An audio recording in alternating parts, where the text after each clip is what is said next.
Olá, eu sou Martina Powell, do nosso Kimono Dourado. Chegamos à nossa nona aula e talvez a uma das reflexões mais importantes de todo esse curso. Ao longo dessa jornada, falamos sobre o luto pelo envelhecimento, sobre a dificuldade de aceitar as mudanças do corpo, sobre a pressão da sociedade, sobre a comparação, sobre a necessidade de validação e sobre o desafio de fazer as pazes com o tempo. Mas hoje eu gostaria de ir um pouco mais fundo, porque existe uma pergunta que o envelhecimento acaba fazendo para todas nós, cedo ou tarde. Quem sou eu além da minha aparência?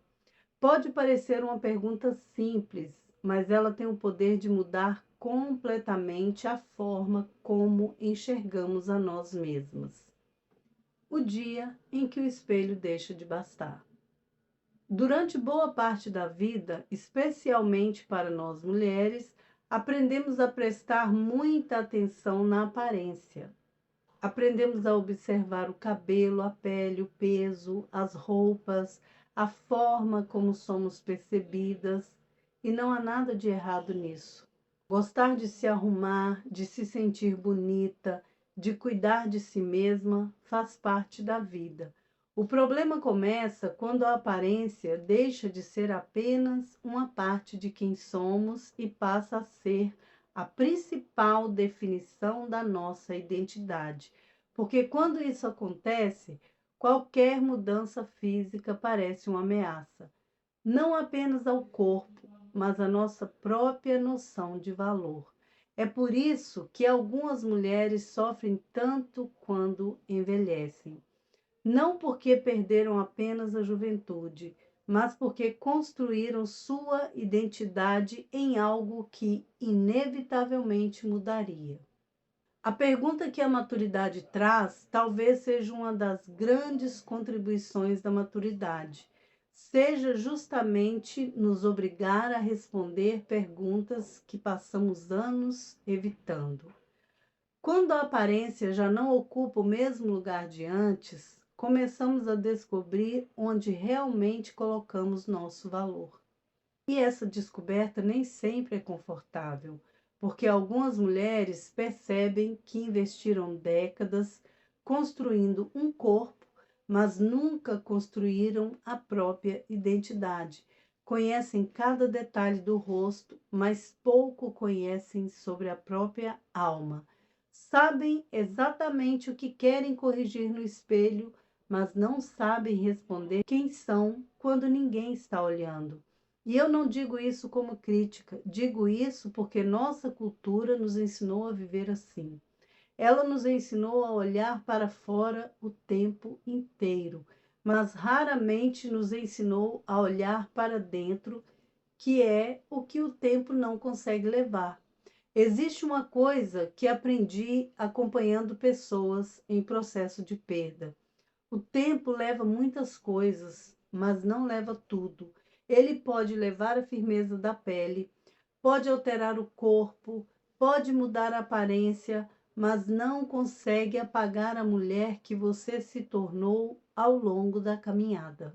Não consegue apagar a fé que foi construída nas dificuldades, não consegue apagar os aprendizados adquiridos nas perdas, não consegue apagar o amor que você ofereceu às pessoas.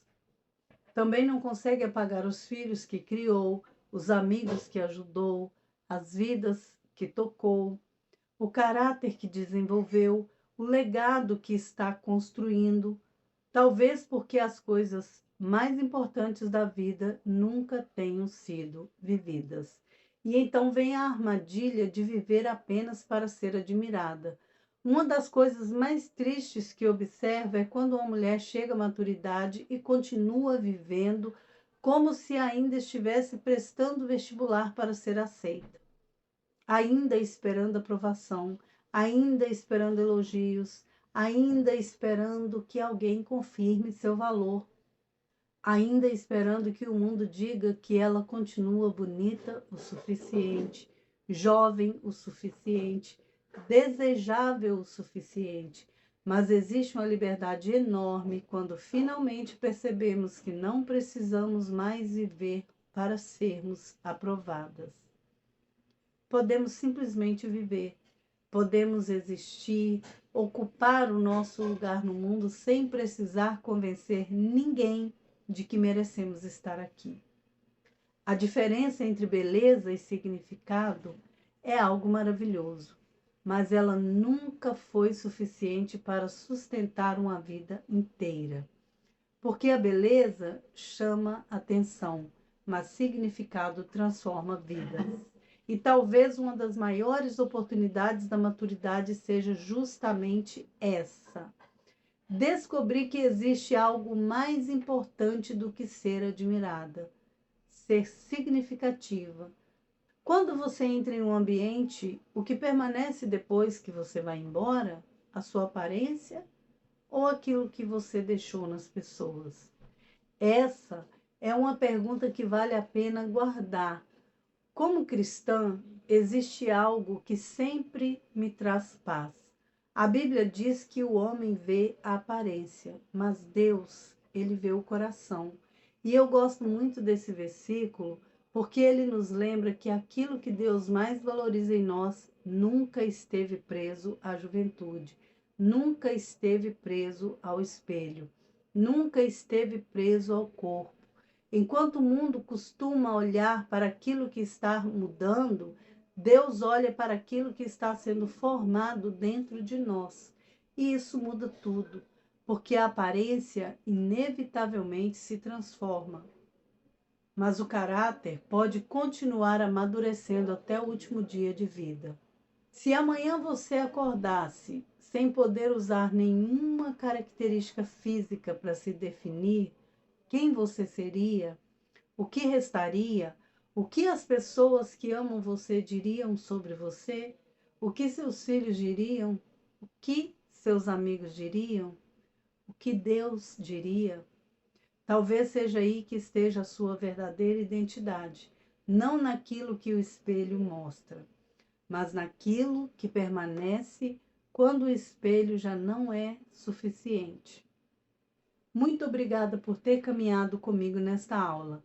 Na próxima aula, vamos encerrar este curso falando sobre a coroa dos anos, sobre o legado, sabedoria e sobre como transformar o envelhecimento não em uma perda, mas em uma herança para as próximas gerações. Eu sou Martina Powell, do nosso Kimono Dourado. Que Deus abençoe você e até a nossa última aula sobre o etarismo. Um beijo. Fui.